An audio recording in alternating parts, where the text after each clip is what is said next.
¿Qué tal? ¿Cómo les va? Bienvenidos a un nuevo programa de Fórum Jurídico Fiscal, programa número 52 de este ciclo que se emite a través de Canal 14 de Teleimagen codificada y para todo el mundo a través de nuestro sitio web exclusivo forumjuridicofiscal.com.ar. Tengo que agradecer como siempre a la gente de La Perla por la vestimenta habitual.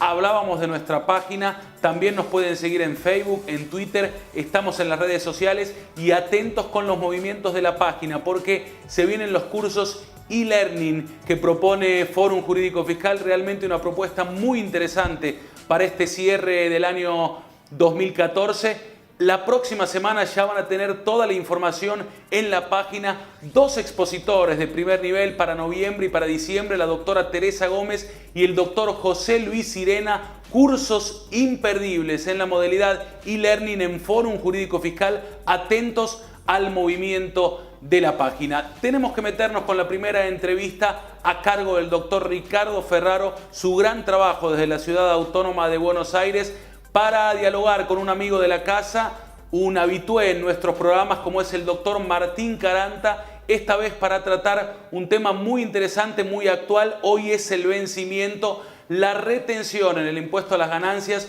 sobre el pago de dividendos. Realmente un tema muy interesante. Lo vemos al doctor Martín Caranta en Fórum Jurídico Fiscal. Desde la última reforma del impuesto a las ganancias, no estaba reglamentado uno de los cambios que se había introducido al impuesto. Uno de ellos era justamente disponer una retención con carácter de pago único y definitivo sobre el reparto de utilidades o la distribución de dividendos. Bueno, finalmente eso se ha reglamentado. En consecuencia, estamos con Martín Caranta para charlar de este tema y de la nueva resolución que así lo dispuso. ¿Qué tal, Martín? ¿Cómo estás? Un gustazo. Gracias por convocarme. Martín, sí, contanos un poquito cómo hay que actuar y si le ves algún defecto a esta nueva resolución o reglamentación para retener en carácter de pago único y definitivo. Primer comentario, el momento de la reglamentación, el tiempo que se ha tomado la administración para reglamentar este tema. Como recordarán, la ley se publicó en el Boletín Oficial el 23 de septiembre del 2013. El decreto reglamentario salió prácticamente 5 meses más tarde, el 10 de febrero. Y la reglamentación operativa de cómo ingresar las retenciones, que si uno se pone a pensar es algo operativo que no debería demorar más de una semana. Exactamente. Salió el 12, publicada en el Boletín Oficial, el 12 de septiembre del 2014. Un año vista. Un año vista. ¿Qué pasa con un contribuyente cuando paga el impuesto un día más tarde, 2 días más tarde? Tiene intereses, tiene una multa por presentación fuera de término.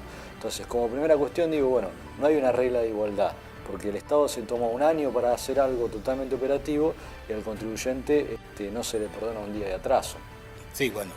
Pero bueno, la ley debería ser la misma para los dos. Es decir, el Estado no puede pasar un año sin hacer eso que tiene que hacer, que en este caso es ejercer una facultad reglamentaria. Además, durante ese tiempo ocurrieron hechos. Hubo dividendos. Claro. Hubo empresas que pagaban dividendos y no repartieron utilidades, claro. Bueno, yendo, digamos, al meollo de la cuestión, vos en tu introducción hablabas de una retención de carácter de pago único y definitivo. Comparto que fue reglamentada así, porque así lo dice el decreto reglamentario en el artículo 149.2, en el 149.7. Es más, el 149.2 se titula así, retención.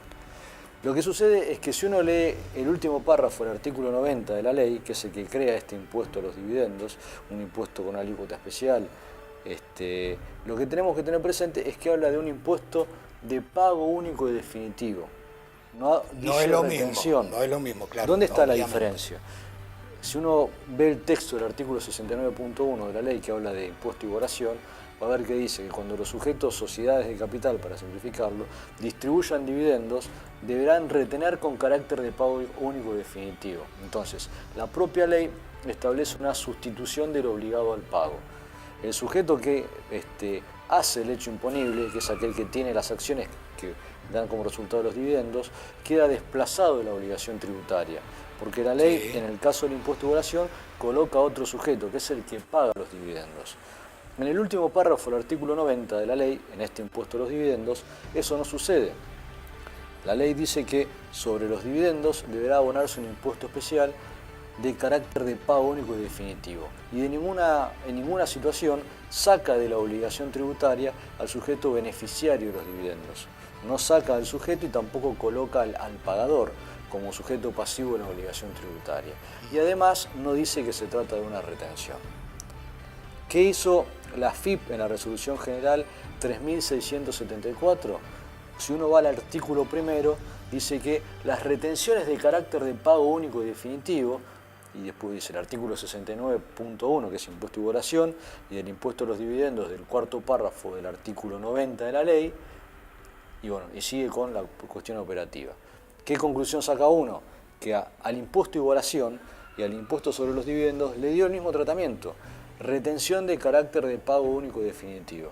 Es decir, la AFIP avanza por sobre la ley. La AFIP crea una sustitución de la obligación, ¿sí?, cuando la ley no lo hace. Y el sujeto de la obligación tributaria es uno de los elementos esenciales. Y decía Harach, por ejemplo, que ese tipo de situaciones puede ser tan solo modificada o creada por el legislador, es decir, por el Congreso, no por una resolución operativa que emite en este caso la AFIP. Ahora, vos decís que hay sustitución de responsabilidad. A ver, la ley no lo establece, No. Sí lo establece operativamente el decreto reglamentario y la AFIP en su reglamentación. Si lo está reconociendo como si fuera una responsabilidad sustituta, ¿cómo juega desde el punto de vista de los saldos a favor y ese tipo de cosas? Porque ahí me parece que hay un... Es muy interesante digamos, la pregunta. se genera toda una consecuencia con los saldos a favor del responsable sustituto. Correcto. Si así fuera, ¿no? A ver, como primer punto, este impuesto sobre los dividendos se rige por la Resolución General 2233, que es la Resolución General del SICORE. ¿Por qué? Porque la AFIP saca de escena al beneficiario, al titular de las acciones que cobra los dividendos, ¿sí? Entonces, en principio, el agente de retención, sociedad que paga, es quien deberá ingresar el impuesto. Esa es la norma general, ¿sí? En el artículo 7 de la norma, de la 3674, hay un régimen de aplicación inicial que está dado para el caso de los dividendos puestos a disposición desde el 23 de septiembre y hasta el día de publicación de la reglamentación, hasta el 12 de septiembre del otro año, del 2014. Sí. Entonces, ¿qué es lo que dice ahí? En el caso de beneficiarios del país, o sea, sujetos residentes del país que hayan recibido dividendos y no hayan ingresado el impuesto, serán esos propios beneficiarios los que deberán ingresar el impuesto sobre los dividendos. ¿Hasta qué fecha? Hasta el último día de septiembre del 2014. Y no dice cómo. Lo que pasa es que el artículo primero decía que la única forma era el SICORE. Entonces, en estos casos, el sujeto lo que tendría que hacer es una autorretención, ¿sí? Y ahí voy a responder tu inquietud. Antes de esto, que exiguo el plazo, ¿no? Sí, claro. Porque aparte... Del 12 al 30... No es simplemente presentar tenemos 18 días para solucionar algo que pasó durante un año. Exactamente. Sí. No, ahí hay digamos, un plazo un poco mezquino. Es así, digamos, todo el tiempo que se han tomado para pensar qué hacer, para pensar cómo llevarlo a la práctica, ni de casualidad está contemplado en el tiempo para resolver la demora de ingreso del impuesto al Bueno, fisco. no te quise interrumpir No problema. con el tema de la responsabilidad. Entonces, ahí lo que tenemos es que el agente de retención no existe, porque el propio beneficiario es el que tiene que ingresar el impuesto, como una forma de autorretención usando el SICORE. Y si recordás lo que sucede con el impuesto a las ganancias, con las autorretenciones, el que digamos, debe ingresar la autorretención, si tiene saldos a favor, los puede aplicar. Claro, ¿sí? bueno, eso. Lo que puede hacer entonces es compensar con sus saldos a favor, es decir, con deudas que el fisco tiene para el contribuyente, acreencias hacia el fisco por este impuesto sobre los dividendos, ¿sí? Y uno podría preguntarse, bueno, pero esto es tan solo para este régimen de aplicación inicial. Y en principio sí, pero ¿qué sucede? La ley no hizo una sustitución, porque la ley no sustituyó al obligado. Entonces, lo que uno puede decir, bueno, la AFIP lo reglamentó de una manera que es la que hemos conversado.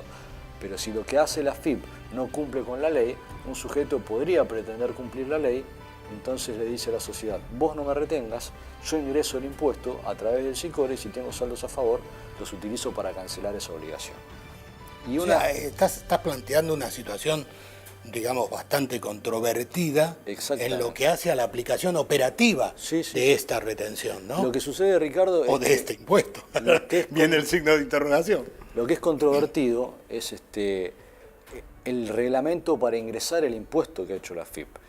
Es tan así que es cuestionable desde el punto de vista de la legalidad, porque al sustituirse al obligado al pago, se está rompiendo con el principio de legalidad. Claro. Y una última conclusión respecto de las compensaciones. Recordarás el fallo de rectificación de Rivadavia, de la Corte Suprema de Justicia de la Nación. Ahí lo que dice la Corte es lo siguiente, que el sujeto que está en el artículo 6 de la Ley de Procedimiento Fiscal como responsable por deuda ajena es responsable del impuesto, es el que está colocado como sujeto pasivo de una obligación tributaria. ¿Qué sucede? El 6F contiene a los agentes de retención. Entonces, suponte que le damos la razón a la FIP con la norma, con la 3674. Una sociedad que es agente de retención puede decir, yo doy cumplimiento a la doctrina de la Corte, esa deuda en realidad es mía, porque estoy normado así en el artículo 6F de la Ley de Procedimiento, y tengo saldo a favor de IVA o de ganancias. Pido la compensación. Hay una cuestión operativa, que los códigos para el ingreso no prevén la compensación de obligaciones de SICORE, ¿sí? Pero bueno, uno puede presentarse a la FIP con una nota, porque a fin de cuentas el aplicativo no está por encima del derecho, ¿sí? Y también hay una Digamos que no. Digamos que no debería. No debería. Hay una resolución general de la DGI, si tendrá sus años, la 3374 del año 81, donde lo que dice esta norma es que cuando se tengan saldos a favor y obligaciones de pago de retenciones, esos saldos a favor no se van a poder aplicar a las retenciones. Pero esa resolución resulta contraria a la doctrina de la Corte en rectificaciones Rivadavia. Claro, es muy anterior y además habla de retenciones en general y no de autorretenciones. Y no de autorretenciones. Correcto. Exacto. Así que bueno, hemos contribuido con cierta incertidumbre para el panorama. Sí. Trayendo nuevas inquietudes al mundo. Digamos la regla del buen asesor, dejar confundido al que lo escucha. Eso, pero son temas que hay que tocar y hay que advertir más que nada y de alguna manera también coadyuvar a que si esto es así, se busque alguna solución. Este es el tema central para mí. Ricardo, si me permitís, una última reflexión es la siguiente. Nosotros como, estudiosos de la norma, por decirlo de alguna manera, como contadores metidos en la parte tributaria y apasionados, tenemos que empezar a separar lo importante de lo operativo. Sí. Es decir, lo operativo es la reglamentación para el ingreso de las retenciones o del impuesto a los dividendos. Pero no nos podemos confundir y no podemos dejar de mencionar que en realidad no es una retención y que en realidad no se está respetando el principio de legalidad. Porque si no corremos el riesgo de acostumbrarnos a los abusos del Poder Ejecutivo que intenta sobrepasarse respecto de lo legislado por el legislativo. Y uno puede decir, bueno, es una palabra, es la palabra retenciones que está faltando ahí en el último párrafo del artículo 90 de la ley. Esa sería una interpretación muy simplista, pero en realidad el legislador no se equivoca. Hay varios fallos de la Corte, donde la Corte dice que se presume la perfección del legislador, no hay imprevisión.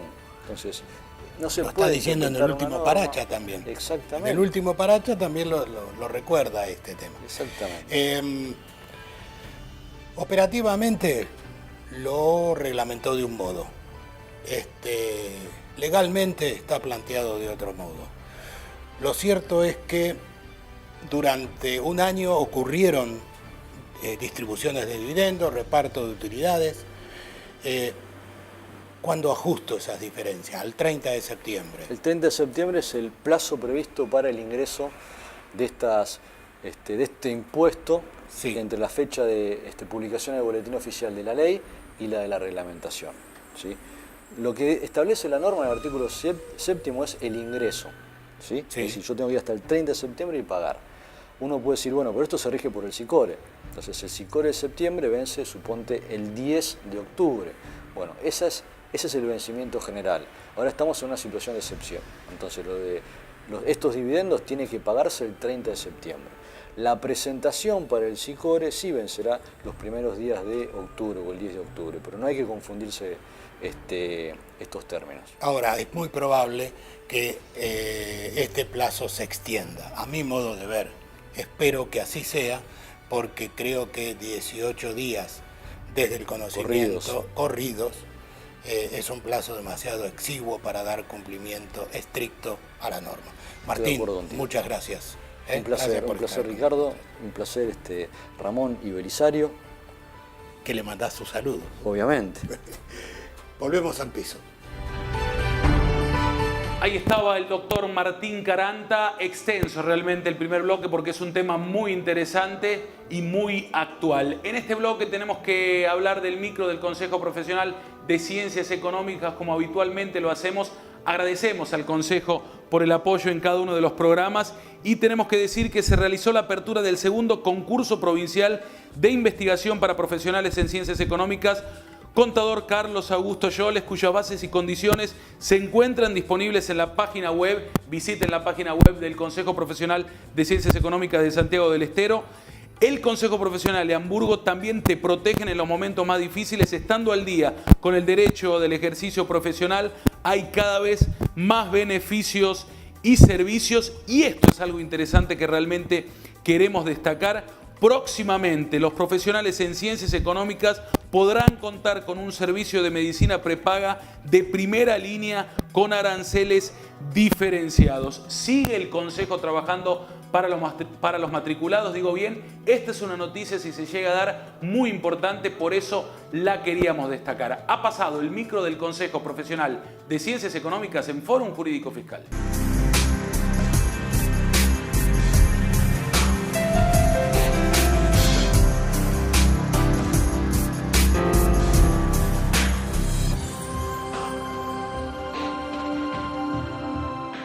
Seguimos en Fórum Jurídico Fiscal, momento de la segunda entrevista con José Rafael Miranda. Estamos nuevamente, vicepresidente de FEGRA, para hablar de algo realmente muy importante que habíamos adelantado en programas anteriores, la confección del formulario 8001 para poder solicitar factura A y gozar del crédito fiscal a las industrias, la solicitó a las industrias hoteleras y gastronómicas. Este es un tema que ya habíamos adelantado, ahora el vicepresidente de FEGRA lo trata con muchísima más profundidad, lo vemos en Fórum Jurídico Fiscal.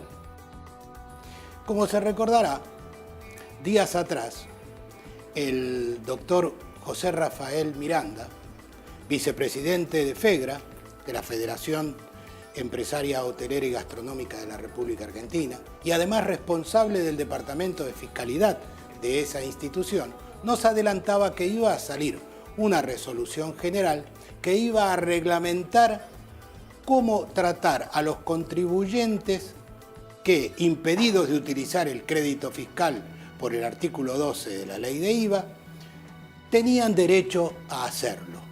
Claro, todo esto implicaba una burocracia que hay que cumplir. Bueno, hemos llegado a ese momento. La resolución general 3668 ya es un hecho. Y como consecuencia de ello, volvemos a hablar con el doctor Miranda. ¿Qué tal, Rafael? ¿Cómo estás? Bien, muy bien. Un gusto. Creo que vamos a completar ahora sí, Sí. el adelanto que hiciste la vez pasada. Sí. En realidad lo que me gustaría es que le expliques a la gente, porque tenemos muchos que son hoteleros y gastronómicos, cómo van a operar de aquí en más, refrescar un poquitito cuál era el impedimento y bueno, a ver cómo se tienen que desempeñar en adelante. Bien, lo primero que vos ya lo anticipaste es recordar que hay un artículo 12 en la ley de IVA que prohíbe el cómputo del crédito fiscal para determinadas actividades. Básicamente yo me voy a referir, por supuesto, a lo que es hoteles, hospedajes, alojamientos, cafés, bares, confiterías, restaurantes, o sea, todo lo que es hotelería y gastronomía en general. También abarca otras actividades como son los estacionamientos, casas de masajes, peluquerías, y no sé si me estoy olvidando de alguna. Pero yendo concretamente a lo nuestro, recordando que estas actividades no podían generar crédito fiscal y que hasta este momento la interpretación general es que esto era responsabilidad del comprador, del adquirente, en cuanto al cómputo, es verdad que existía la resolución 1415 que establecía, concretamente establece, porque no está derogada, que está totalmente vigente, que estas actividades, por sus operaciones, deben emitir comprobantes B. O sea que esta viene a complementarla de alguna Claro, manera. exactamente. Bien dado el pie, no hay ningún cambio legal. Esto sigue estando todo igual. Lo que hace esta resolución, que por supuesto aclara mucho el panorama, es establecer un régimen de información y un régimen por el cual cada cliente tiene que presentar un formulario de declaración jurada que suena medio raro, pero en realidad es sencillo, no es un formulario complicado, y es por cada operación que se hace. También el régimen prevé una presentación vía web con una vigencia de 3 meses para los casos donde podía haber cuenta corriente. Eso es para el caso de los habitualistas. Claro, exactamente. No, exactamente. que hay un tratamiento especial. Exactamente, Sí. para evitar justamente esto de que por cada operación haya que llenar un formulario. Cabe aclarar que uno de los principales problemas que planteamos nosotros, porque estuvimos trabajando, si se quiere, codo a codo con la administración para la emisión de esta resolución, era lo que podía pasar con los intermediarios. Yo esto lo planteé la última vez cuando estuve con ustedes, porque ¿qué ocurre? Si un intermediario vende un voucher para un hotel y él hace una factura A, está poniendo en una situación de desigualdad al hotel Claro. que tenía que emitir la factura B. Bueno, esto quedó solucionado porque en la resolución establece el mismo régimen, o sea, la misma obligación para el intermediario. Si tuvieras que dar un ejemplo de intermediario. Un agente de viaje, como te dije recién, si se quiere que tanto sea que venda un voucher para ir a un hotel como que venda los vouchers para ir a comer. En ese caso, el intermediario, frente al hotel o restaurante, también tiene que presentar el formulario 8001, que es una de las excepciones que están contempladas, que ahora las explico. Pero él, al cliente, al que en definitiva es quien está contratando el servicio, le tiene que hacer una factura B o pedirle, del mismo modo, que haga el formulario 8001 y cumplir también con el régimen de información. Básicamente las excepciones son las que están contempladas en normas legales. Hago esta aclaración porque hay cierta discusión sobre si correspondía hacer la excepción por los exportadores o, por ejemplo, por los servicios de catering. Y tanto unos como otros surgen de fallos o de interpretaciones. Concretamente, lo que está en normas legales son, por el decreto 52, por el artículo 52 del decreto reglamentario, vos tenés que los locadores y prestadores de los mismos servicios, que vendría a ser el caso, también lo dije la vez pasada, de un hotel que manda a sus clientes a comer a un restaurante. En ese caso, la facturación del restaurante al hotel debe ser A, es una excepción. Claro. Mientras que la factura del hotel al cliente sigue las generales de esta resolución. O sea, es B o es A si le presenta el formulario. Ahora vamos a hacer un roleplay. Dale. Yo voy a ser un cliente. Bien, muy bien. Luego tenemos, si son conferencias, congresos, eventos en general, pero que tengan que ver directamente con la actividad del prestatario, ¿no? Del contratante. Y luego hay una resolución 74 que estableció también una excepción, está insisto en la norma, que es para las empresas de transporte internacional. Después hay otras excepciones que no tienen nada que ver con gastronomía y hotelería, que tienen que ver con la indumentaria, tanto que sea ropa de trabajo como que sea para ropa que se compra como bien de para que cambio. usen los trabajadores Claro. en la empresa. Sí, eso para el caso Sí. exactamente. O bienes de cambio, ¿no? Exacto. Exacto. Sí. Luego tenemos las obligaciones que se establecen para el prestador del servicio, o sea, para el hotel o para el restaurante, que es si la factura A sale por el controlador fiscal o es manual, tiene que tener un régimen de información trimestral, por trimestre calendario. Si en cambio la factura es electrónica, no tiene que hacer el informe. Claro, se supone que ya la FIP capturó los datos. Exactamente. Sí, correcto. Exactamente. Bueno, esto básicamente es el Ahora, régimen. yo soy el cliente. Sí. Llego a tu local, a tu establecimiento, y digo, yo me merezco tomar el crédito fiscal. Bien. ¿Vos qué me decís? Mire, señor, tome, acá le doy. Mira qué lindo, lo tengo acá a mano. Le doy este formulario, por favor, complétemelo. Es sencillo, tiene que ponerme sus datos, los datos de la empresa, sus datos personales y marcarme con una cruz cuál de estas ¿Cuál excepciones es la causa que motiva que yo me lo pueda tomar? Exactamente. Y acá están, y son todas las que te estuve enumerando recién. Lo hago, Muy bien. firmo, Sí. te lo entrego. ¿Me lo dejas? La responsabilidad es mía. Es tuya. Es tuya. Deslindamos la responsabilidad del hotelero o el gastronómico. Sí, sí. ¿Eh? Y acá yo completo, yo que soy el hotel o el restaurante, completo los datos del ticket de la operación y esto lo guardo en el archivo por fecha. Y una vez por trimestre, calendario, Lo tengo que hacer- informás. Exactamente. En realidad no tengo que informar esto, tengo que informar la factura esa que emití. Correcto. Esto lo Si tengo que hubiera guardar. sido web, no hago nada. Exactamente. Yo creo que quedó claro. Yo creo que sí. Sí, ¿no? Sí, sí, yo creo Bueno, que sí. si tienen más dudas, bueno, comuníquense con la producción. Rafael, muchas gracias por estar con No, nosotros. a ustedes les agradezco, gracias. Volvemos al piso. Se está terminando este nuevo programa de Fórum Jurídico Fiscal. Muy buena la entrevista al vicepresidente de FEGRA, José Rafael Miranda. Recuerden ustedes, se vienen los ciclos e-learning, los cursos e-learning a través de nuestra página web.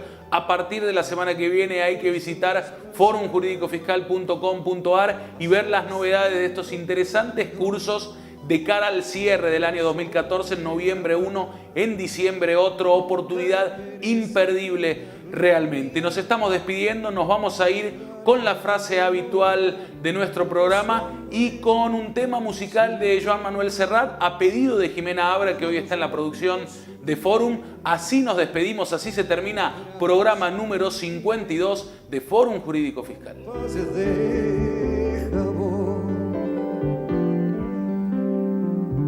Me gusta verlos pintarse de sol y grana volar, bajo el cielo azul temblar súbitamente y quebrarse. Nunca perseguí la gloria. Caminantes son tus huellas el camino y nada más. Caminante no hay camino, se hace camino al andar. Al andar se hace camino y al volver la vista atrás se ve la senda que nunca se ha de volver a pisar. Caminante no hay camino, sino estelas en la mar.